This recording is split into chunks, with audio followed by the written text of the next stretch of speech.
انا اعطیناک الکوثر فصل لربک وانحر ان شانئک هو الابتر۔ اے نبی ہم نے آپ کو خیر کثیر عطا کی۔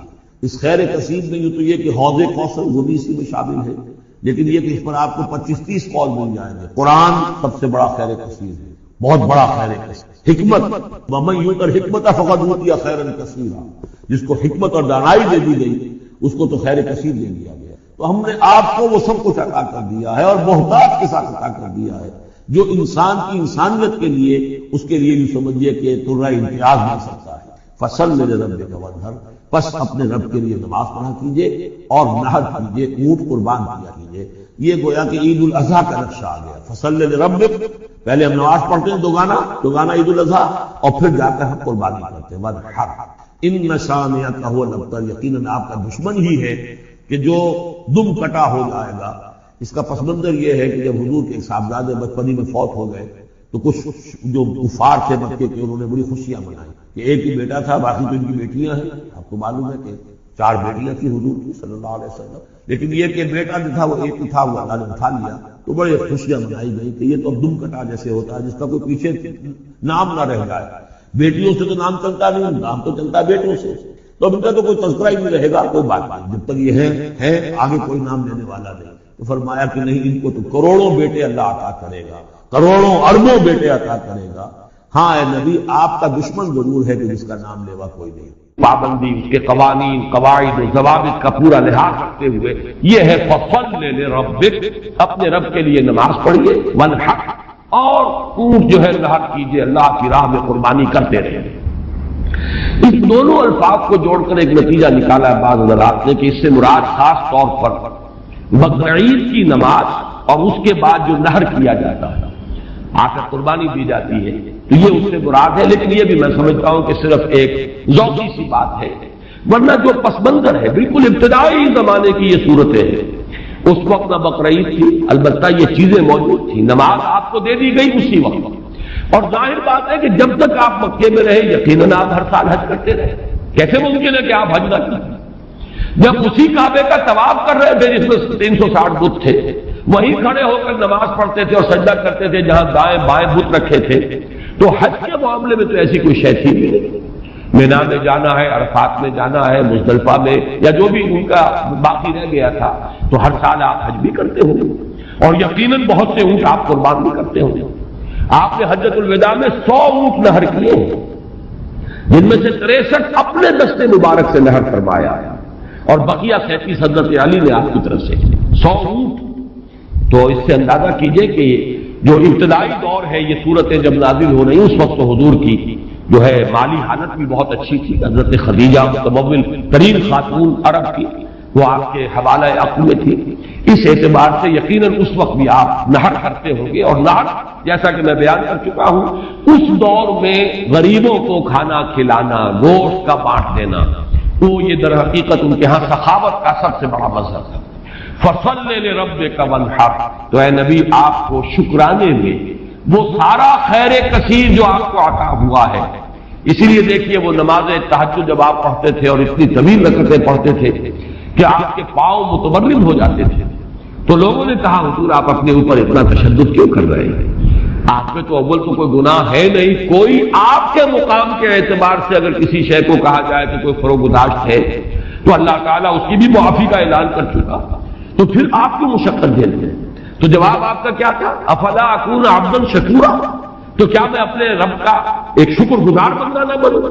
میری یہ نماز شکرانے کی نماز ہے، میں اپنے رب کا شکر ادا کر رہا ہوں، اس نے جو مجھے خیر کثیر عطا فرمایا، اب جس درجے کا وہ خیر کثیر ہے اسی درجے کا شکر مجھے اپنی امکانی حد تک ادا کرنا ہے۔ تو فصل لربک وانحر یہاں شکرانے کے طور پر ہے، انا اعطیناک الکوثر فصل لربک وانحر ان شانئک هو الابتر، یقیناً جو آپ کا دشمن ہے وہی ابتر ہے۔ اس ابتر کے لفظ کی مجھے وضاحت کرنی ہوگی۔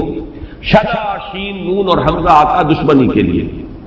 ولا یجرمنکم شنآن قوم علی الا تعدلوا اعدلوا هو اقرب للتقوی، کسی دشمنی کسی قوم کی تمہیں آمادہ نہ کر دے کہ تم عدل سے راستہ جو ہے اپنا بدل لو، اور دستکش ہو جاؤ، عدل پر رہو، چاہے تمہارا دشمن ہے اس کے ساتھ انصاف۔ تو یہ شان یہ ہے، اس کے معنی دشمن۔ ان نشانیہ کا ہو الابتر، یقیناً آپ کا دشمن ہی ابتر ہے۔ ابتر کے معنی کیا ہے؟ با تا را کا مادہ آتا ہے بطن، کسی شے سے کٹ جانا۔ خاص طور پر ایک درخت ہے، اس کی شاخ کٹ گئی، علیحدہ ہو گئی، شاخ مریدہ، ظاہر بات ہے اب اس کے لیے زندگی نہیں ہے۔ جب تک درخت سے جڑی ہوئی تھی اس کے لیے تر و تازگی تھی، وہ بڑھے گی، اس پر پھل بھی آتا اگر وہ آم کا درخت تھا۔ اب جب کٹ گئی تو اب وہ سوکھے گی، ختم ہو جائے گی، اس کے لیے کوئی تر و تازگی نہیں ہے، اس کا کوئی شاندار مستقبل نہیں ہے۔ تو یہ کسی شے سے کٹ جانا، اسی معنی میں قوم سے کٹ جانا، علیحدہ ہو جانا، تنہا رہ جانا۔ لا تجعلنی فردن، مجھے اکیلا نہ بنا دے۔ تو یہ جو آتا ہے کہ میں اکیلا نہ رہ جاؤں، اس کے لیے بھی یہ لفظ آتا ہے۔ اور پھر جس کا ذکر یا جس کا سلسلہ منقطع ہو جائے، جس کے ہاں اولاد نہ ہو، اب نام اس کا کہاں رہے گا، ختم ہو جائے گا، اولاد نہیں ہے، وہ بھی ابتر ہے۔ گویا کہ اس کا ذکر باقی رکھنے والا کوئی نہیں رہا، اس کا نام نہیں رہے گا دنیا میں، اس لیے کہ اولاد نہیں، خاص طور پر اولاد نری نہیں۔ اسی طریقے سے جس جانور کی، جس چوپائے کی دم کٹی ہوئی ہے اسے ابتر کہتے ہیں، دم کٹا، اس لیے کہ یہاں بھی کوئی شے کٹی ہوئی ہے اس کے جسم سے۔ تو یہ مختلف الفاظ ہے، یہ معنی ہے اس لفظ کے ابتر پر۔ اب اس کو نوٹ کیجئے، حضور کو ابتر کہا قریش، کن کن معنی میں کہا اس کی تفصیل میں ابھی آپ سنا رہا ہوں، اور اس کا جواب دیا جا رہا ہے کہ یہ آپ کو ابتر کہہ رہے اے نبی، در حقیقت یہ ابتر ہو، بلکہ یہ ابتر ہے۔ ان نشانیک هو الابتر، حضور کو ابتر کس کس معنی میں کہا ہے؟ بالکل اوائل میں جبکہ حضور صلی اللہ علیہ وسلم نے اپنا پیغام شروع کیا ہے تو لوگوں نے کہا بطرا محمد منا، یہ ابن جریر کی روایت ہے، محمد ہم سے کٹ گئے، ہمارا اپنا ایک طریقہ تھا، ہماری تہذیب، ہمارا تمدن، ہماری روایات، ہمارا مذہب، ہمارے عقائد، اب محمد ہم سے کٹ گئے۔ تو اس کا مطلب یہ ہے کہ یہ شاخ سوکھ جائے گا۔ یہ اگر جمعیت کے ساتھ رہتے، پوری اپنی قوم کے ساتھ رہتے تو ان کے لیے بھی شاندار مستقبل تھا، اب ان کا مستقبل بہت تاریک ہے۔ یہ بالکل ایسی بات ہے جیسے واصل بن عطا، یہ شاگردوں میں سے تھا حضرت حسن بصری رحمۃ اللہ علیہ، وہ تابعین میں سے ان کا شاگرد اور بڑا ذہین شاگرد، لیکن اس نے مسئلہ تقدیر پر، جبر و قدر پر بحثیں شروع کی۔ تو جب اس طرح کی باتیں اس نے کہی کہ جو اہل سنت کے شایان شان نہیں، تو پھر حضرت حسن بصری نے اسے اپنے درس سے نکال دیا اور کہا کہ اعتزل عنا، یہ ہم سے علیحدہ ہو گیا، اب اس کا رابطہ علیحدہ ہے، اس کا ہم سے کوئی تعلق نہیں۔ اسی اعتزل عنا سے اعتزال کا مذہب بنا ہے، اور معتزلہ کہلاتے علیحدہ ہو جانے والے لوگ۔ تو اسی طریقے سے قوم کا پہلا ریئیکشن یہ تھا حضور صلی اللہ علیہ وسلم کے بارے میں کہ بطرا محمد منا، محمد ہم سے کٹ گیا صلی اللہ علیہ وسلم۔ اسی طریقے سے ایک مرتبہ قریش کی بڑی کوئی چوپال کے اندر ان کی بڑی مجلس تھی، اور کعب بن اشرف جو ہے وہ آیا ہوا تھا، یہودی، مدینہ منورہ سے، اس وقت تک تو یثرب تھا، ابھی کہاں مدینہ منورہ، اس وقت تک تو یثرب ایک بستی تھی، اس کا نام یثرب، وہ تو حضور ہجرت فرما کر گئے تو پھر وہ مدینۃ النبی اور المدینۃ المنورہ بنا ہے۔ تو وہاں لوگوں نے کہا، حضور کا ذکر کیا، اس نے پوچھا ہوگا کہ سنا ہے آپ کے ہاں کوئی ہے جس نے نبوت کا دعویٰ کیا ہے؟ تو الفاظ نقل کیے ہیں بزار نے حضرت ابن عباس رضی اللہ تعالی عنہما سے، الا تری الی ھذا الصبی المنبتر، دیکھتے نہیں ذرا تم، الا تری، یہ وہی ارایت الذی، یہ ان کے ہاں تعجب کی بات ہوتی ہے، ذرا دیکھو تو، تعجب بھی تحقیر بھی، یہ ہمارا ایک بچہ ہے۔ اب دیکھیے بچہ کہہ رہے ہیں، حضور اس وقت 42-43 سال کے ہوں گے، لیکن ان انداز حقارت ہے، یہ تحقیر۔ پھر یہ کہ یہ لوگ ہوں گے 60 65 70 کے، یہ بڑے چودھری بیٹھے ہوئے، تو ان کے لیے تو وہ نوجوانی کی جو عمر ہے وہ 42-43 سال، وہ بھی گویا کہ بچہ ہونے کی بات ہے۔ الا تری الی ھذا الصبی المنبتر من قومہ، جو کٹ گئے آپ کی قوم سے، یزعم انہ خیر منا، اور سمجھتا یہ کہ یہ ہم سے بہتر ہے، اس کا دین ہمارے دین سے بہتر، اس کا عقیدہ توحید ہمارے عقیدہ شرک سے بہتر، وَنَحْنُ أَهْلُ الْحَجِيجِ وَأَهْلُ الصَّدَانَةِ وَأَهْلُ السِّقَايَةِ، حالانکہ ہم حاجیوں کا بندوبست کرنے والی قوم ہیں، ان کی میزبانی کرتے ہیں، انہیں پانی پلاتے ہیں، یہ جب الفاظ میں پڑھ رہا تھا آج تو مجھے وہ آیت یاد آئی سورہ توبہ کی، اجعلتم سقایۃ الحاج وعمارۃ المسجد الحرام کمن آمن باللہ والیوم الآخر وجاہد فی سبیل اللہ، اللہ پر ایمان لانا، یوم آخر پر ایمان لانا اور جہاد کرنا، یہ ہے اصل اعمال۔ یہ حاجیوں کی کوئی خدمت کر لی، پانی پلا لیا، تم نے اس کو بڑی اونچی نیکی سمجھا ہوا ہے۔ تو یہ بھی مبتر اس شخص کو کہیں گے جو کٹ گیا اپنی قوم سے۔ سب سے زیادہ تلخ انداز میں جو بات کہی گئی حضور کے بارے میں اور ابتر کا لفظ آپ کے بارے میں استعمال ہوا، اور یہ سمجھیے کہ یہ بھی دنات اور پستی کی انتہا تھی۔ حضور کے دوسرے صاحبزادے حضرت عبداللہ کا جب انتقال ہوا، یہ ذرا نافلہ تعلق کے درجے میں نوٹ کر لیجئے کہ حضور کی صاحبزادیاں اور آپ کو 2 بیٹے، 4 بیٹیاں اللہ نے حضرت خدیجہ کے بطن سے عطا فرمائے۔ آپ کی کسی اور زوجہ سے اولاد نہیں ہوئی، صرف ایک کنیز ماریہ قبطیہ کے بطن سے حضرت ابراہیم، اور وہ مدنی دور کا آخری زمانہ ہے جبکہ آپ کو وہ اللہ نے بیٹا عطا فرمایا، وہ بھی کم سنی کے اندر فوت ہو گئے حضرت ابراہیم۔ تو یہ جو ترتیب ہے حضور کی اولاد میں، سب سے بڑے تھے قاسم، اسی لیے ابو القاسم آپ کی کنیت ہے۔ اس کے بعد حضرت زینب، اس کے بعد عبداللہ، حضرت عبداللہ حضور کے دوسرے بیٹے، اور پھر 3 بیٹیاں ام کلثوم اور فاطمہ اور رقیہ رضی اللہ تعالی عنہم وعنہن، ان سب سے اللہ تعالی راضی ہو۔ یہ آپ کی اولاد ہے۔ پہلے قاسم فوت ہو گئے تو چلیے ایک بیٹا عبداللہ ابھی آپ کے پاس تھا، جس رات ان کا بھی انتقال ہو گیا اس کے بعد چرچا ہوا محمد ابتر ہو گئے۔ چنانچہ سب سے زیادہ کمینگی کا مظاہرہ جو ہے ابو لہب نے کیا، پڑوسی تھا حضور کا۔ اب بھی آپ جاتے ہیں تو حضور کا گھر اور اس کے ساتھ ہی وہ ابو لہب کا گھر جو ہے اس کے اب تو نشان باقی رہ گئے، صرف باقی اب سب ختم ہوا، بڑے بڑے محل بن گئے ہیں ان کے آس پاس، بڑی عمارتیں بن گئی ہیں۔ ابو لہب دوڑا گیا ہے اسی شب، ادھر انتقال ہوا ہے عبداللہ کا، اور وہ دوڑا ہوا گیا، اس نے جا کے خوشخبری دی، بطر محمد اللیلہ، آج کی رات محمد کی جڑ کٹ گئی، محمد ابتر ہو گیا صلی اللہ علیہ وسلم۔ گویا کہ خوشخبری دے رہا۔ یہ دنات اور پستی کی انتہا ہے۔ اس کو نوٹ کر لیجئے کہ اب آگے چل کر سورۃ اللہب اب دور نہیں رہی ہے، شاید اگلے ہی درس میں ہم 3 صورتیں پڑھیں گے، سورہ کافرون، سورہ لہب اور سورۃ النصر۔ آج جیسے 2 پڑھ رہے ہیں، پچھلے درس میں بھی 2 صورتیں پڑھی تھی، اگلے درس میں 3 صورتیں پڑھیں گے انشاءاللہ۔ بدترین انسان، ارذل خلائق جو تھا حضور کے دشمنوں میں، وہ ابو لہب ہے، قریب ترین عزیز، حضور کا سگا چچا، لیکن یہ کہ بدترین دشمن، اور دشمن بھی دشمن میں فرق ہے۔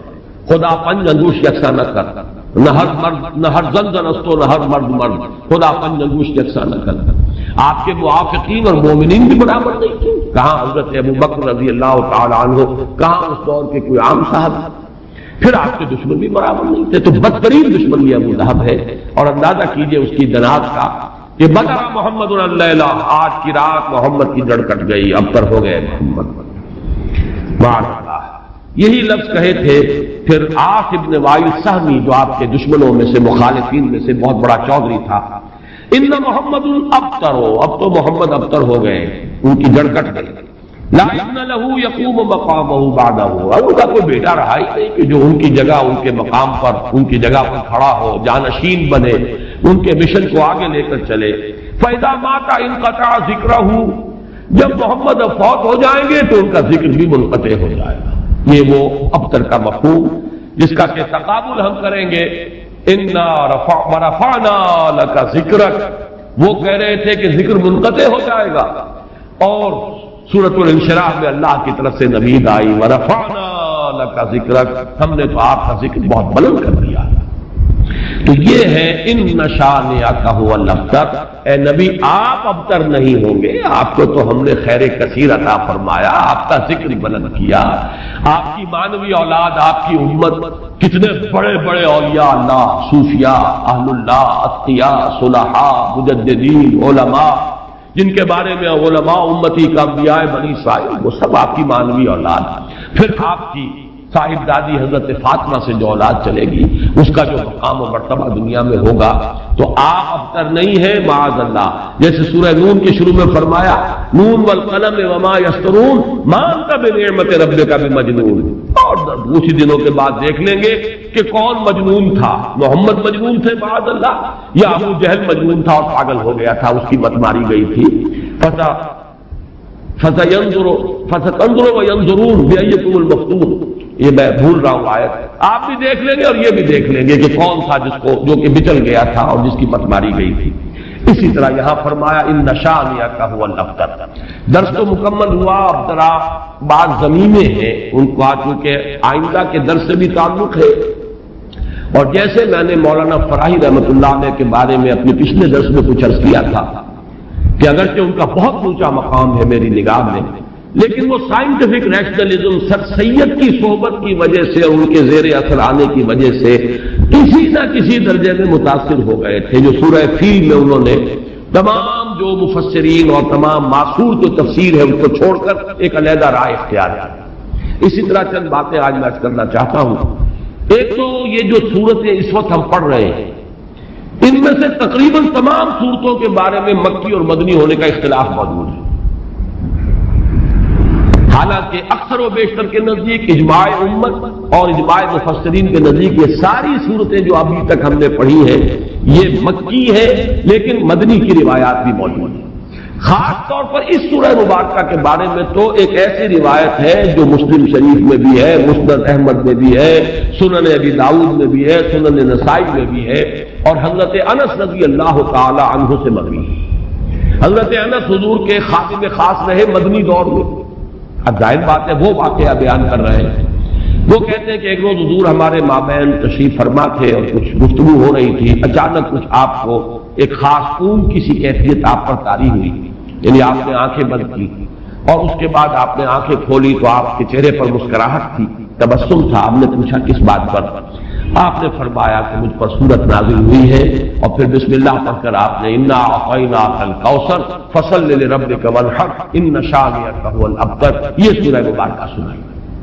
اب یہ روایت اتنی قوی ہے کہ اس کی بنا پر کچھ حضرات کی رائے ہے، اکرمہ اور مجاہد اور قتادہ، اور اس کو امام مسلم نے بھی تسلیم کیا، اور الاتقان میں امام سیوطی نے بھی اسے مدنی صورت قرار دیا، جبکہ حضرت اب ابن مردویہ سے یہ مروی ہے کہ ابن عباس، عائشہ اور ابن زبیر رضی اللہ تعالی عنہم یہ سب کے سب اسے مکی قرار دیتے ہیں، اور جمہور مفسرین نے اسے مکی قرار دیا ہے۔ میں نے خاص طور پر آج بات اس لیے بیان کی ہے کہ ان چھوٹی صورتوں کے بارے میں اکثر و بیشتر کے بارے میں اختلاف ہے، نمبر ایک۔ نمبر دو یہ کہ اصل میں اس میں جو تعویل ہو جاتی ہے، اور بہت سی صورتوں کے بارے میں کہا گیا یہ 2 دفعہ نازل ہوئی، سورہ اخلاص مکے میں بھی نازل ہوئی، مدینے میں بھی نازل ہوئی، فلاں سورت مکے میں بھی نازل ہوئی، مدینے میں بھی نازل ہوئی۔ یہ دو دفعہ کے نزول کا مطلب کیا ہے؟ ہوتا یہ تھا کہ قرآن مجید ظاہر بات ہے کہ اس طریقے سے مصحف کی شکل میں تو موجود تھا ہی نہیں، کسی کچھ صورتیں یاد ہیں، کسی کو کچھ صورتیں یاد ہیں، ابھی پورا قرآن نازل بھی نہیں ہوا۔ یہ تو یوں سمجھیے کہ مدنی کے دور کے بھی انتہا پر جا کر پورا قرآن بنے گا، تو وہ اتنا چرچا نہیں تھا لوگوں کے مابین۔ اور وہ صورتیں کہ جو مکی دور میں نازل ہوئی تھی، جب وہ حالات و واقعات ایسے ہوتے تھے مدنی دور میں بھی کہ جن پر ان صورتوں کے مضامین کا انطباق ہوتا تھا، تو حضور اس وقت جب پڑھتے تھے تو لوگ یہ سمجھتے تھے یہ ابھی نازل ہوئی، حالانکہ وہ اصل میں مکے کے دور میں نازل ہو چکی۔ لیکن یہ کہ جیسے کہ انطباق ایسا ہو جاتا ہے، وہ واقعہ بہت ہی مشہور ہے کہ سورہ آل عمران میں وہ آیت موجود ہے وما محمد الا رسول قد خلت من قبلہ الرسل افإن مات أو قتل انقلبتم على أعقابكم۔ لیکن جب حضور کا انتقال ہوا ہے اور حضرت عمر پر ایک جذباتی کیفیت طاری ہوئی اور تلوار کھینچ کر آپ بیٹھ گئے کہ جو کہے گا کہ محمد کا انتقال ہو گیا اس کی گردن اڑا دوں گا، پھر حضرت ابو بکر آئے، سیدھے گئے حجرہ عائشہ میں۔ حضرت عائشہ ان کی اپنی صاحبزادی ہے، وہاں تو کوئی حجاب نہیں، پردہ نہیں، حضور کا جسد مبارک وہاں تھا اور چادر پڑی ہوئی تھی اوپر، چادر ہٹائی پیشانی پر، پیشانی مبارک پر بوسہ دیا۔ آپ نے وہاں الفاظ بھی کہے کہ اللہ آپ پر 2 موتیں جمع نہیں کہے گا، بس یہ موت تھی جو آ گئی، اب تو حیات ہی حیات اور حیات طیبہ ہے۔ باہر آ کر اب آپ نے خطبہ دیا من کان یعبد محمدا فإن محمدا قد مات ومن کان یعبد اللہ فإن اللہ حی لا يموت۔ جو کوئی محمد کو پوچھتا تھا وہ سن لے کہ محمد کا انتقال ہو گیا، اور جو کوئی پجاری تھا اللہ کا پوجنے والا اللہ کو، وہ جان لے کہ اللہ تو زندہ ہے جس پر کبھی موت آری نہیں ہوئی۔ پھر آیت پڑھی وما محمد الا رسول قد خلت من قبلہ الرسل۔ حضرت عمر فرماتے ہیں مجھے ایسے محسوس ہوا جیسے یہ آیت اسی وقت نازل ہوئی۔ یہ جو کیفیت ہوتی ہے کہ آیات کا جب مضامین کے اعتبار سے انطباق ہوتا تھا مدنی دور کے مختلف واقعات پر، تو صحابہ یہ سمجھ لیتے تھے بات کہ شاید یہ صورت ابھی نازل ہوئی ہے، حالانکہ وہ صورت مکی دور کی نازل شدہ صورتوں میں سے۔ یہ میں نے خاص طور پر آج یہ ضمیمہ اپنے درس کا اس لیے بیان کر دیا ہے کہ اگلے درس میں ایک بڑی اہم بحث آئے گی سورۃ النصر کے زمانہ نزول کے بارے میں۔ میری رائے چونکہ اس کے بارے میں نے کافی غور و خوض کیا ہے، اور جس رائے پر میرا دل ٹھکا ہے وہ عام جو تفاسیر میں رائے ہے اس سے مختلف ہے، اس لیے میں نے یہ پورا مضمون آج تمہیداً بیان کر دیا کہ خود اس سورہ مبارکہ کے بارے میں مسند احمد ابن حنبل، صحیح مسلم اور سنن ابی داؤد اور سنن نسائی کی روایت کے برعکس جمہور مفسرین نے، ان کے نزدیک اس روایت کی روح سے یہ مدنی ہے، لیکن جمہور مفسرین نے اس کو مکی قرار دیا، تو گویا کہ اس میں رائے قائم کرنے کا موقع ہے، امکان ہے۔ اور لا مسبب الاسباب ہے، وہ اسباب کا پابند نہیں ہے، وہ اسباب کا محتاج نہیں ہے، اسباب اس کے محتاج ہیں۔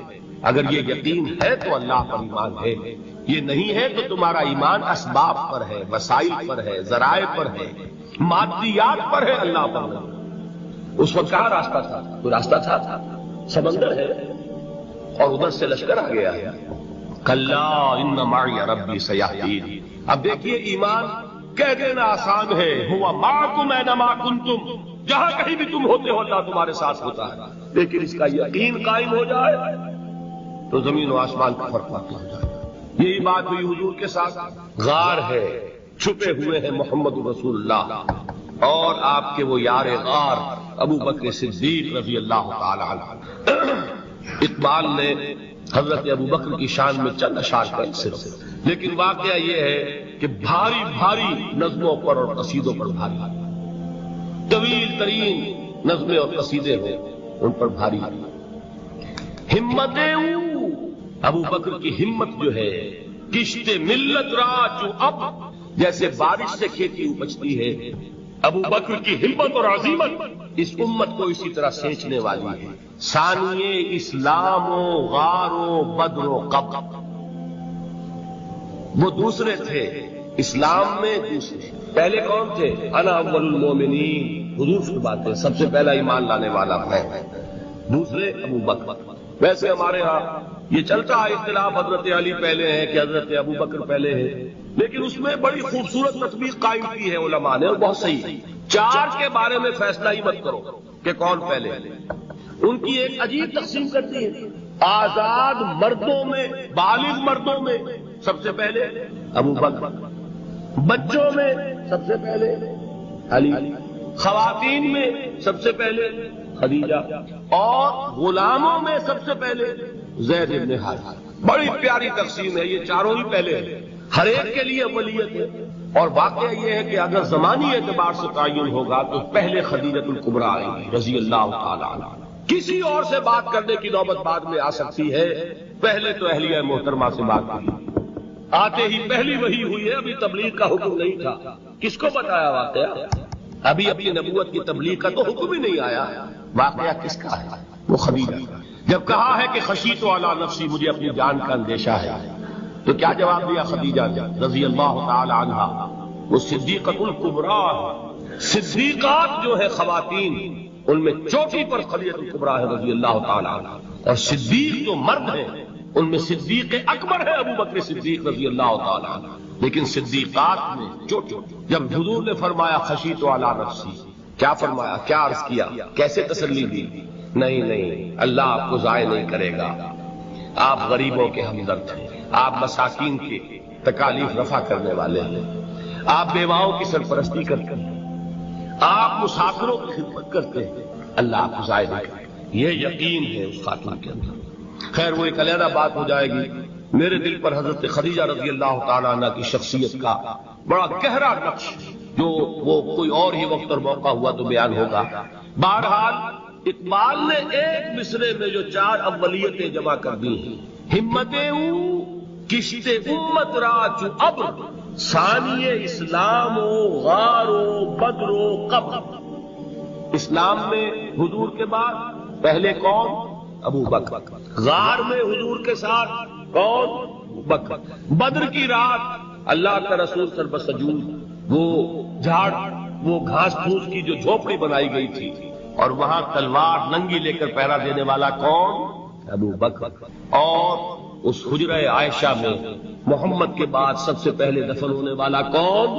ابو بکر رضی اللہ تعالی عنہ صلی اللہ علیہ وسلم. وہ جو معاملہ میں سنا رہا تھا غار ثور کا، حضرت ابو بکر بھی حضور کے خیال سے لرز گئے ہیں. آپ کو یاد ہوگا کہ جا کر پہلے تمام جتنے سوراخ تھے انہیں بند کیا. ایک سوراخ رہ گیا تھا جس کو بند کرنے کے لیے کوئی کپڑا نہیں تھا، وہاں اپنی ایڑی رکھی ہے. تب کہا ہے حضور سے تشریف لائی اور اپنے زانوں پر حضور کو لٹایا ہے اور وہاں کسی موذی جانور نے کاٹا ہے. حضور کی آنکھ لگ گئی تھی. اس وقت اس بل کے اندر جو بھی بچھو ہے کیا ہے واللہ عالم اس نے کاٹا ہے. اس کی تکلیف کی وجہ سے ابو بکر کی آنکھوں سے آنسو ٹپک گئے. حضور کے چہرے مبارک پر پڑے ہیں تو حضور جا کے جاگے ہے معاملہ کیا ہے. ایڑی نہیں ہٹائی وہاں سے، مبادا وہ جانور وہاں سے نکل کر محمد الرسول اللہ کو کوئی گزن پہنچا دے. ابو بکر کی ایڑی ہے، جس طرح چاہے کھا لے، ختم کر دے، جان نکل جائے تب کوئی آنچ آئے محمد پر تو آئے، لیکن جیتے جی وہ ہے ابو بکر. حضور کے خیال سے اس وقت حضور نے پھر اپنا لعاب دہن لگایا ہے اور اس سے پھر آپ کی تکلیف ختم ہوئی. جیسے خیبر میں حضرت علی کی آنکھ دکھ رہی تھی، اس کو جو شفا حاصل ہوئی وہ بھی حضور کے لعاب دہن سے ہوئی. تو بہرحال اس وقت انہوں نے کہا ہے کہ اے نبی یا رسول اللہ، اگر اس وقت ان میں سے کسی نے غیر ارادی طور پر بھی اپنے قدموں کی طرف جھانک لیا تو پکڑے جائیں. کیا جواب تھا اللہ کے رسول کا؟ لا تحزن ان اللہ معنا. اللہ ہمارے ساتھ سے کیوں گھبراتے ہو بکرا؟ یہ ہے ایمان باللہ. میرا مالک اللہ، میرا رازق اللہ، میرا محافظ اللہ، میرا مددگار اللہ، میرا پشت پناہ اللہ، میرا دوست اللہ. یہ دوستی ہے اللہ کی جو لب لباب ہے، حاصل ہے ایمان کا. اسی کا نام ولایت ہے. اولیاء اللہ کے سروں پر سین نہیں ہوتے. جس کے دل میں ایمان راسخ ہو چکا ہو وہی اللہ کا ولی ہے. جسے اللہ پر یقین ہو چکا ہے وہی اللہ کا ولی ہے. جسے یقین ہے اللہ میرے ساتھ ہے، میرا مددگار، میرا پشت پناہ، میرا ساتھی، میرا دوست، میرا محبوب، میرا محب. اللہ اہل ایمان سے محبت کرتا ہے. واللہ یحب الصادقین. ان اللہ یحب الذین یقاتلون فی سبیلہ صفا کانہم بنیان مرصوص. اللہ محبت کرنے والا، اہل ایمان محبوب، اور اہل ایمان محبت کرنے والے اللہ محبوب. والذین آمنوا اشد حبا للہ. آپ تصور کیجئے جسے یہ رشتہ ایمان یا رشتہ ولایت حاصل ہو جائے، الا ان اولیاء اللہ لا خوف علیہم ولا هم یحزنون. آگاہ ہو جاؤ، اللہ کے دوستوں کے لیے نہ کوئی خوف ہے نہ کوئی حزن ہے. اور میں بیان کر چکا تھا خوف اور حزن کے خاتمے ہی کا نام امن. زوال خوف، زوال حزن. یہ خوف اور حزن کیوں آتے ہیں بار بار؟ اللہ تخافوا ولا تحزنوا دونوں آ گئے. الا ان اولیاء اللہ لا خوف علیہم ولا هم یحزنون. پھر وہی دو، وہ کیوں ہے؟ خوف ہوتا ہے کسی مستقبل کی بات، یہ نہ ہو جائے، وہ نہ ہو جائے، یہ نقصان نہ پہنچ جائے، یہ تکلیف نہ ہو، یہ غضب نہ آ جائے. خوف ہے مستقبل سے. حزن ہے یہ کیوں ہوا، یہ نہیں ہونا چاہیے تھا، یہ میرا فلاں چیز میرے ہاتھ سے جاتی رہی ہے، فلاں موقع نکل گیا. اب بیٹھے ہوئے ہیں اندر ہی اندر پڑ رہے ہیں، صدمہ ہے اور رنج ہے. اور جو اللہ پر ایمان رکھتا ہے وہ جانتا ہے ما اصاب من مصیبت فی الارض ولا فی انفسکم الا فی کتاب من قبل ان نبرأها ان ذلک علی اللہ یسیر لکی لا تعصوا علی ما فاتکم ولا تفرحوا بما آتاکم واللہ لا یحب کل مختال فخور. اس زمین میں یا تمہاری جانوں میں کوئی تکلیف، کوئی مصیبت نہیں آ سکتی سوائے اس کے کہ جو اللہ نے لکھ دی ہو، اس سے پہلے کہ وہ ظاہر ہو. جس کو یہ حقیقت معلوم ہو گئی اس کو یہ طرز عمل اختیار کرنا چاہیے. جو چیز چھن جائے، جاتی رہے، چھوٹ جائے، اس پر افسوس نہ کرو. کس نے چھینی؟ دوست نے. دوست کے فیصلے پر شکایت. دوستی کو بٹا لگا رہے ہیں. سرے تسلیم خم ہے جو مزاج یار میں آئے. اگر دوستی ہے تو پھر تو تمہیں گردن جھکانی چاہیے کہ ہر ساقی مارے عین الطاف، جو بھی میرا ساقی میرے پیالے میں ڈال دے اس کا کرم ہے. جو اس کی طرف سے آئے اس پر کوئی رنج نہیں، کوئی صدمہ نہیں، کوئی غم نہیں، کوئی شکایت نہیں، کوئی شکوہ نہیں، اور جو ہوگا وہ اس کے اذن کے بغیر نہیں ہوگا، اور اس کا اذن ہوگا تو یقیناً میرے لیے خیر ہی خیر ہے، چاہے وہ ناگوار شے ہو، بظاہر مجھے اچھی نہ لگ رہی ہو، میری شارٹ سائٹڈنس میں مجھے وہ نظر آ رہی ہے کہ میرے لیے بری ہے، لیکن قرآن نے کہا ہے عسیٰ ان تکرہوا شیئا وہو خیر لکم وعسیٰ ان تحبوا شیئا وہو شر لکم واللہ یعلم وانتم لا تعلمون۔ ہو سکتا ہے تم کسی چیز کو ناپسند کرو، دراحال کہ اسی میں تمہارا خیر ہو، اور ہو سکتا ہے تم کسی چیز کو پسند کرو، دراحال کہ اس میں تمہارا شر ہو۔ اللہ جانتا ہے، تم نہیں جانتا۔ جب مجھے یہ بات معلوم ہو گئی، میں نے اپنا معاملہ اللہ کے حوالے کیا۔ شکر تم بے تو مایا خیشرا تو دانی حساب کم و بیشرا، اے رب جو تو چاہتا ہے وہ ہو، تیرے علم میں جو شے میرے لیے خیر ہے وہ ہو جائے، میری کوئی پسند نہیں، میری کوئی چاہت نہیں۔ یہ ہے راضی برضائے رب۔ اکبر الہٰبادی نے اسے کہا ہے رضائے حق پہ راضی رہ، یہ حرف آرزو کیسا، خدا خالق، خدا مالک، خدا کا حکم تو کیسا۔ جب میں آ گیا بیچ میں، میری پسند، میری مرضی، میری خواہش، میری چاہت، یہی تو شرک ہے۔ ما شاء اللہ کان وما لم یشاء لم یکن، جو اللہ نے چاہا وہ ہوا، جو اس نے نہیں چاہا نہیں ہوا، اختیار اس کا ہے، میرا تو نہیں۔ رضائے حق پہ راضی رہے، یہ حرف آرزو کیسا، خدا خالق، خدا مالک، خدا کا حکم تو کیسا۔ اقبال نے اسے کہا ہے فارسی میں، اب آپ کہیں اس کا ترجمہ بھی کرو تو وہ مجھے ذرا اس وقت کچھ بہت ہی بدذوقی کسی بات نظر آئے گی۔ جائیے پوچھئے کسی سے جسے فارسی آتی ہے۔ برو کشید پیچا کے ہست بود مرا، چودہا کے مقام رضا کشود مرا۔ مجھے تو تمام پیچ و خم سے نکال دیا اس مقام رضا نے۔ میں راضی برضائے رب ہوں، جو فیصلہ اس کا میں اس پر راضی ہوں۔ تو کہاں کا حزن اور کس کا خوف؟ یہی زوال حزن اور زوال خوف، یہی ہے امن، یہ نتیجہ ہے ایمان کا۔ تو جان لیجئے یہ ہے لب لباب، یہ ہے حاصل ایمان کا۔ یہ ہے تو ایمان ہے، یہ نہیں ہے تو ایمان نہیں۔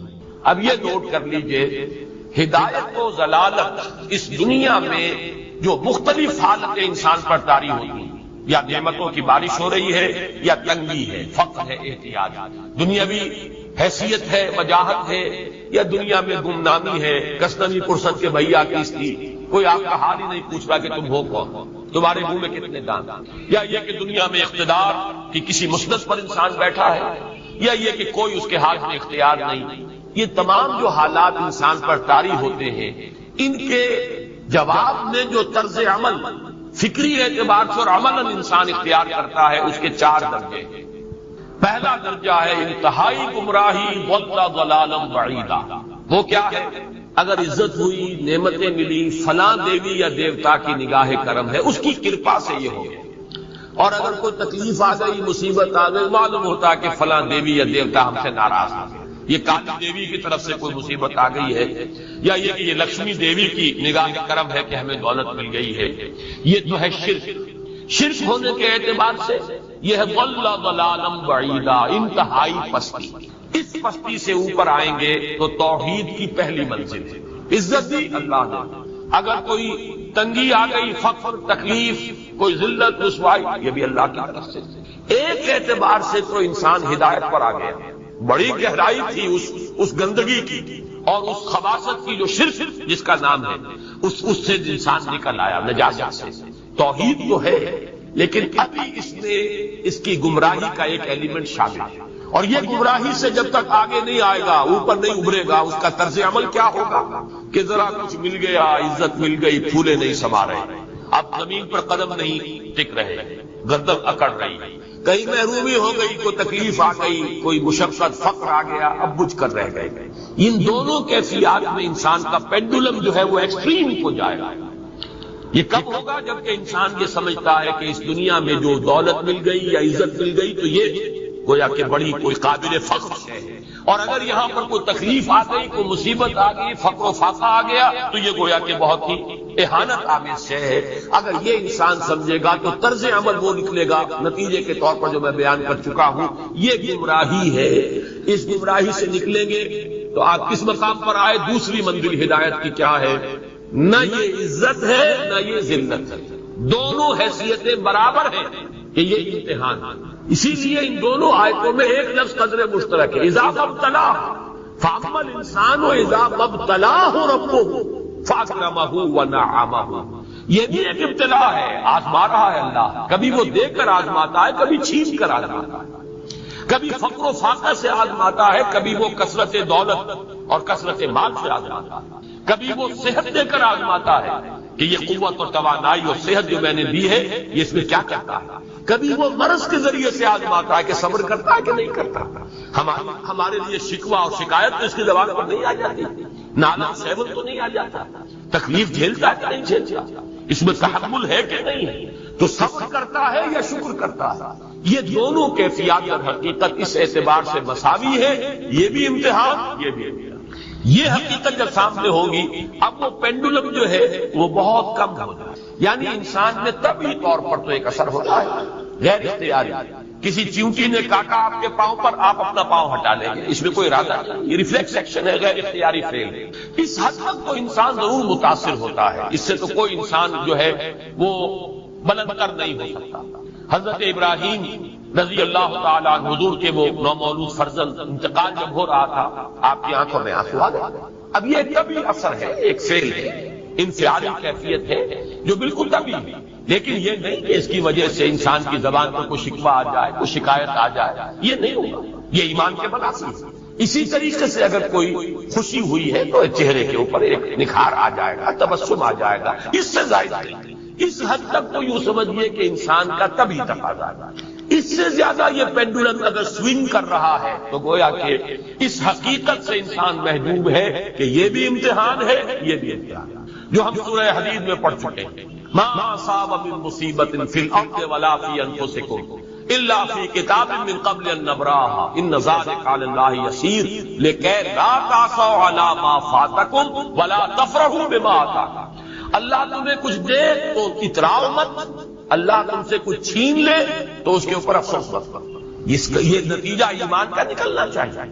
اگر تمہیں ایمان ہے اللہ پر، اگر تمہیں یقین ہے کہ جو کچھ ہوا ہے اللہ کے اذن کے بغیر نہیں ہوا، اگر تمہیں یقین ہے کہ اللہ نے جو میرے لیے طے کیا ہے اس میں میرے لیے خیر ہی ہے، چاہے فی الحال فی الوقت فوری طور پر مجھے ناگوار محسوس ہو رہی ہے بات، لیکن یقیناً میرے لیے اس میں خیر ہے میرے رب کی طرف سے کہ ہر کے ساتھ یہ ماریخ عین الطاف۔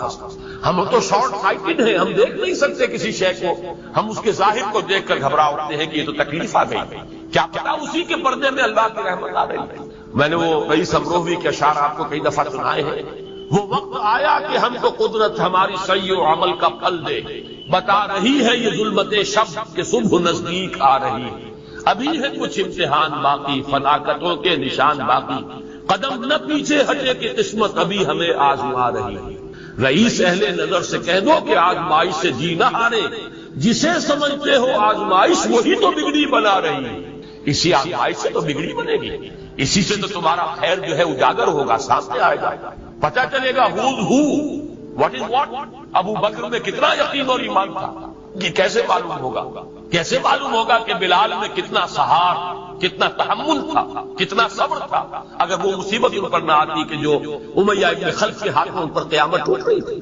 تو یہ ساری چیزیں جو ہے ما اصاب من مصیبت فی الارض ولا فی انفسکم الا فی کتاب من قبل ان نبرأ ان ذلک علی اللہ یسیر لکی لا تعصوا علی ما فاتکم ولا تفرحوا بما آتاکم واللہ لا یحب کل مختال فخور۔ اگر اس حقیقت سے محجوب ہو جاؤ گے تو پھر اختیار اور فخر اور گھمنڈ پیدا ہو جائے گا تمہارے اندر، یا دوسری طرف مایوسی، کمر ہمت ٹوٹ کر رہ جائے گا، خودکشی کرنے کو انسان آمادہ ہو جاتا ہے، ذرا کوئی ناکامی دنیا میں آ گئی، کوئی تکلیف آ گئی۔ یہ ہے در حقیقت تیسری منزل، ہدایت کی دوسری سیڑھی۔ پہلا کیا تھا؟ نہاد ضل ضلالا بعیدا، کوئی خیر مل گیا تو کسی دیوی کی نگاہ کرم، کوئی تکلیف آ گئی تو کسی دیوتا کی ناراضگی، یہ تو ہے ضل ضلالا بعیدا۔ اس سے اوپر آئے، یہ پہلی سیڑھی ہدایت کی، عزت ہے تو اللہ کی طرف سے، اور اگر کوئی ذلت ہے، تنگی ہے تو اللہ کی طرف سے، یہ ہدایت کا آغاز ہو گیا، یہ توحید کی بنیادی منزل۔ اس سے اگلی منزل، یہاں کی ذلت ذلت نہیں، یہاں کی عزت عزت ہے۔ ذالک یوم التغابن، ہار اور جیت کے فیصلے کا دن تو قیامت کا دن ہے۔ وہاں معلوم ہوگا جس کو اس روز عزت ملی وہ عزت والا ہے، جو اس روز ذلیل ہو گیا وہ ذلت والا ہے۔ یہ تو امتحان ہے، دارالامتحان ہے۔ خلق الموت والحیات لیبلوکم ایکم احسن عملا، یہ تو دارالامتحان ہے۔ امتحان ہونے کے ناطے دونوں برابر ہیں۔ اس سے اوپر ہے ایک چوتھی منزل، ہدایت کی تیسری منزل۔ وہ کیا؟ عام طور پر انسان یہ سمجھتا ہے کہ یہ جو آزمائش ہے تنگی کی اور فقر و فاقہ کی، یہ سختر آزمائش ہے، اور نعمتوں کی بارش ہو تو یہ آسان آزمائش ہے۔ یہ بھی ابھی گمراہی کا ایک پرت جو ہے اس کی باقی ہے۔ ابھی ہدایت کا جو کامل جو ہوگا انکشاف وہ کب ہوگا؟ جب انسان اس حقیقت کو جان لے کہ جہاں وسعت ہو، جہاں کثرت ہو، وہ زیادہ بڑا امتحان ہے، سخت امتحان ہے، بجائے اس کے کہ اگر قلت ہے، کمی ہے، یہ کم تر امتحان ہے، یہ کم بھاری امتحان ہے۔ کیوں؟ کہ اگر آپ کے پاس کثرت ہے آپ کے اندر غفلت پیدا ہو جائے گا۔ کثرت کا لازمی نتیجہ غفلت ہے۔ کہ تقدیر کے جو عام عقیدے میں ہم تقدیر کے ایک پہلو ہے ما اصاب علی الانسان، جو کچھ انسان پر آتا ہے مصیبت، جیسے ابھی آیت میں نے پڑھی ما اصاب من مصیبت فی الارض ولا فی، ہم ہر وقت صدمے ہیں، کوئی تکلیف آ گئی، کوئی بیماری آ گئی، کوئی حادثہ، کوئی بچہ فوت ہو گیا، کوئی عسیر فوت ہو حوادث، تو جو بھی کچھ پیش آتا ہے وہ علم خداوندی میں ہمیشہ سے تھا۔ یہی وجہ ہے کہ اور حدیث ہے ابن الدینم، لمبی حدیث، لیکن اس کے اندر جو آخری ٹکڑا ہے وَتَعْلَمَ، یعنی انسان کے نجات کے لیے لازم ہے، یہ بات بھی تم جان لو، انما اصابک لم یکن لیخطئک وانما اخطاک لم یکن لیصیبک ولو مت علی غیر ھذا، اگر تم اس کے سوا کسی صورت پر ہوگے تو جہنم میں داخل ہو جاؤ گے۔ دخل یہ جان لو کہ جو چیز تم پر آئی وہ آنی ہی آنی تھی۔ دیکھیے ہوتا کیا ہے، کاش کہ میں اگر یوں کر لیتا، یہی ایمان بالقدر جو ہوا ہے وہ اللہ تعالیٰ کے ہاں تو پہلے سے طے تھا، ہونا ہی تھا، تمہاری کوئی تدبیر۔ کاش کہ میں اس وقت یہ لو، اسی لیے ایک حدیث الفاظ آئے ان کلمۃ لو تفتح عمل الشیطان، اس لو سے کاش، اس سے شیطانی عمل شروع ہو جاتا، کاش کہ یہ ہو جاتا، کاش میں یہ نہ کرتا، کاش کہ ہو جاتا۔ تعلم انما اصابک لم یکن لیخطئک، تو جان لے اس بات کو کہ جو چیز تم پر آئی ہے وہ ہرگز چلنے والی نہیں۔ کوئی تدبیر تم کر لیتے، کوئی کسی وقت کوئی ہیلا کر لیتے، کوئی قدم اٹھا لیتے، کچھ بھی کر لیتے، وہ تو آنی ہی آنی۔ وما انما اخطاک، جو چیز تم سے چھوٹ گئی، رہ گئی، نہیں۔ ایک ویکینسی ایڈورٹائز ہوئی تھی، آپ کو درخواست دی، آپ کو نہیں ملی، اب آپ ہو کاش کہ میں نے فلاں سے سفارش کرا دی، بس تو جو چیز چھوٹ گئی اور چھوٹ جانی ہی تھی، اس میں قطعاً جو ہے کوئی شکل، کوئی تدبیر، کوئی سفارش اس طرح کا کوئی بھی ہیلا، کوئی جو ہے اس میں کام کرتا تھا۔ لم یکن لیصیبک ومت علی غیر ذلک، اگر تم اس کے سوا کسی کیفیت پر تیری موت واقع ہو، اگر یہ یقین نہیں ہے، یہ ہے تقدیر کا وہ مفہوم، اس کا تعلق ہے علامہ اصاب الانسان، جو انسان کے اوپر بارد ہو رہا ہے، کیا ہے جو ہوا ہے تو ہونا، اس میں کسی شک اللہ تعالیٰ کا فیصلہ۔ البتہ در حقیقت ایک دوسرا پہلو ہے ما یفعل الانسان، وہ جو انسان کرتا ہے۔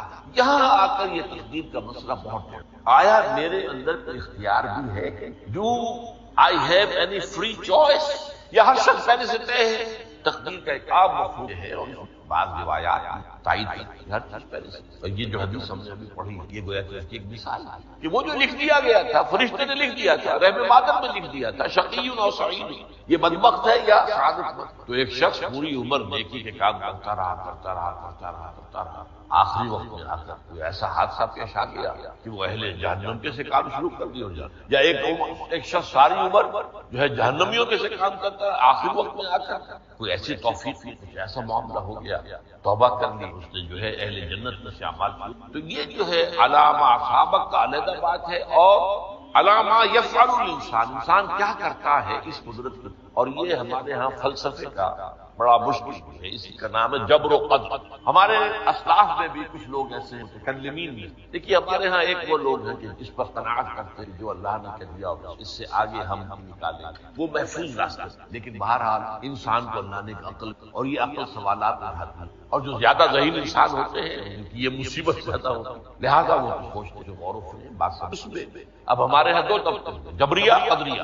ایک نقطہ نظر یہ ہے کہ انسان مجبور محض، کوئی اختیار، اور ایک یہ ہے کہ انسان قادر مطلق، جو چاہتا ہے اپنے فیصلے میں مختار مطلق تو فیصلہ کرتا ہے. انہیں قدریہ تو جبریہ اور قدریہ ہمارے یہاں یہ وہی تقدیر کا مسئلہ کہا تھا. بحثوں میں آ کر آج تک حل نہیں حل ہو سکتا ہی نہیں. اب اس کے ضمن میں علامہ اقبال کا ایک شعر آپ کو وہ بہت اچھا لگتا ہے, بہت خوبصورت شعر ہونے کے. تقدیر کے پابند جمادات و نباتات, مومن صرف اللہ کے احکام کا پابند. اس میں انسان پابندی کی نہیں, وہ صرف پابند ہے اللہ کے احکام کا. نتیجے کے اعتبار سے جو یہ شعر کہہ رہا ہے جو بات وہ صحیح ہے, پابندی اصل ہے. لیکن یہ کہ تقدیر پابندی انسان کی طرح آزاد ہے. یہ سمجھ لینا کہ یہ جمادات و نباتات ہی کا معاملہ ہے. یہ مبالغہ ظاہر بات ہے کہ شاعر جو ہے شاعر مبالغے سے بچ سکتا, چاہے وہ علامہ اقبال کوئی بھی. اسی لیے سورہ شعراء کے اندر عام شعراء صفات بیان ہوئی, وہ آپ کے ذہن میں آ گئی. مبالغہ کرتے ہیں فی کل واد انہم یقولون ما لا یفعلون,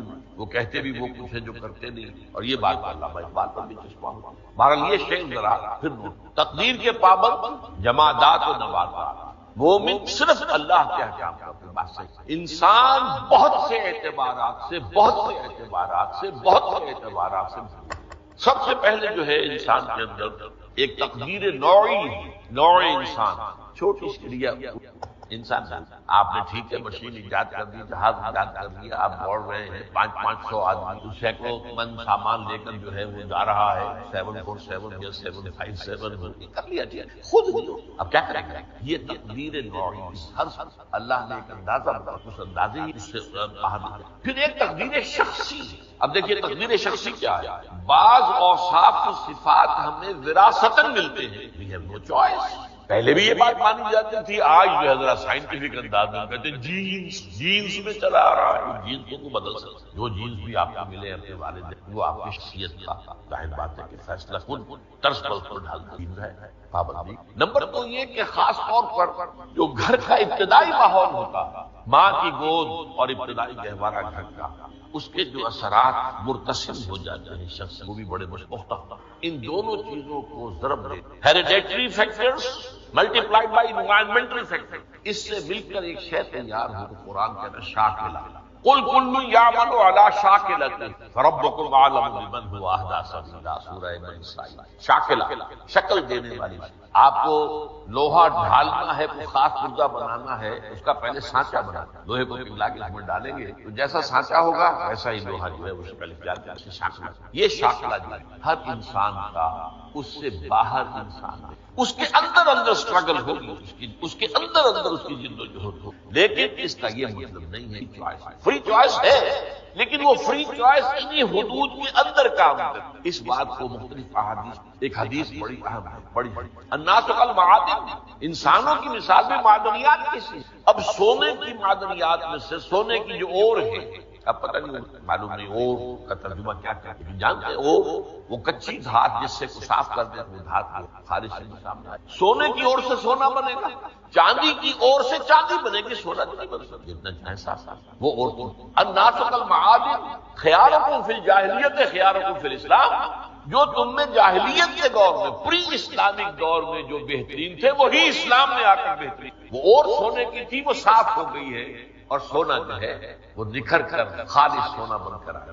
اسلام نے صاف کر, وہ چاندی کی اور تھی, اسلام نے اس کو صاف کر نکھر کر چمکتا ہوا جو ہے وہ چاندی. لیکن یہ کہ اضافہ البتہ اضافہ کیا, جبکہ ان کے اندر دین کا فہم داخل. تو یہ کہ جو بہترین پہلے تھے وہی بہترین. اسلام لانے سے پہلے بھی بہترین ابو بکر تھے, اسلام لانے کے بعد بھی بہترین ابو بکر. حضور پر وحی سے پہلے بھی بہترین خاتون خدیجۃ الکبریٰ تھی, ایمان لانے کی خاتون. اور دوسری حدیث عن ابی الدرداء رضی اللہ تعالی قال بینما نحن عند رسول اللہ صلی اللہ علیہ وسلم, اسی حال میں کہ ہم ایک روز ہم حضور کے پاس تھے, نتذاکرون ما یکون, اور ہم سوچ رہے تھے کیا کیا کچھ پیش آنے والا ہے دنیا میں. اس قال رسول اللہ صلی اللہ علیہ وسلم, جبکہ حضور نے ہم سے ایک بات کہی بڑی غور سے, اذا سمعتم بجبل انزال عن مکانہ فصدقوا, اگر تم یہ سنو کہ کوئی پہاڑ اپنی جگہ سے ٹل گیا تو مان لینا. وَإِذَا سَمِعْتُم بِرَجُلٍ تَغَيَّرَ عَنْ خَلْقِهِ فَلَا تُصَدِّقُوهُ, اور اگر تم سنو کہ کوئی شخص جو ہے وہ اپنی سرشت سے